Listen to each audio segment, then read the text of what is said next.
రైతుల సంక్షేమానికి కేంద్ర రాష్ట్ర ప్రభుత్వాలు ప్రాధాన్యం ఇస్తున్నాయని కేంద్ర సహాయ మంత్రి పెమ్మసాని చంద్రశేఖర్ తెలిపారు.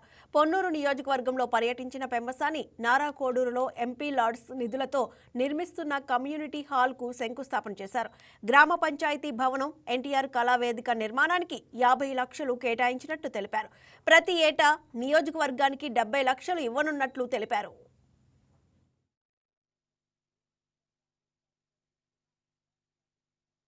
నారా నందమూరి కుటుంబాలకు అండగా ఉంటున్నటువంటి నారా కోడూరు ప్రాంత ప్రజలందరికీ కూడా ధన్యవాదాలు.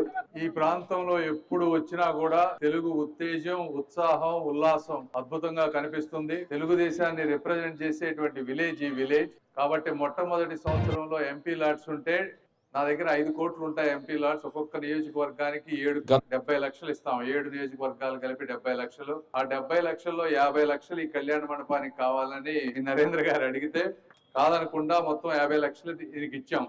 అది ఒకటి.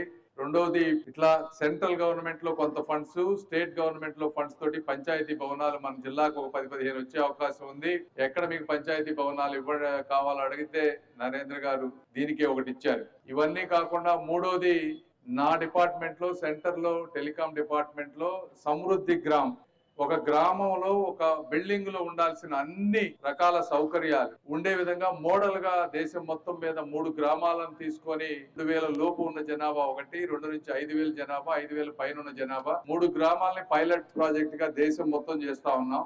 ఒకటి ఆంధ్రప్రదేశ్ లో, ఒకటి మధ్యప్రదేశ్ లో, ఇంకొకటి ఉత్తరప్రదేశ్ లో చేస్తా ఉన్నాం. 3 గ్రామాల్లో దాదాపు దానికి 1-2 కోట్ల రూపాయలు ఖర్చు పెట్టి అందులో మీకు కావాల్సిన హెల్త్ ఏటీఎం, తర్వాత స్కిల్ డెవలప్మెంట్, సాయిల్ టెస్టింగ్ మీరు చూస్తారు ఇప్పుడు జరుగుతా ఉంది ఇక్కడ. అందులో ఈ గ్రామాన్ని ఎంచుకోవడం జరిగింది ఆంధ్రప్రదేశ్ నుంచి అనేది కూడా మీరు గుర్తుపెట్టుకోవాలి. అంటే 1.5 సంవత్సరంలో అక్కడ ఒక 35 లక్షలు, ఇక్కడ ఒక 50 లక్షలు, 80 లక్షలు, దానికి 1-2 కోట్లు అవుతుంది, కరెక్ట్ గా తెలియదు. అంటే దాదాపు 2 కోట్ల రూపాయలు పైగా ఒక గ్రామానికి నిధులు తీసుకొచ్చాము అంటే మీ మీద ఎంత అభిమానము, ప్రేమ ఉందో మీరు అర్థం చేసుకోవాలి.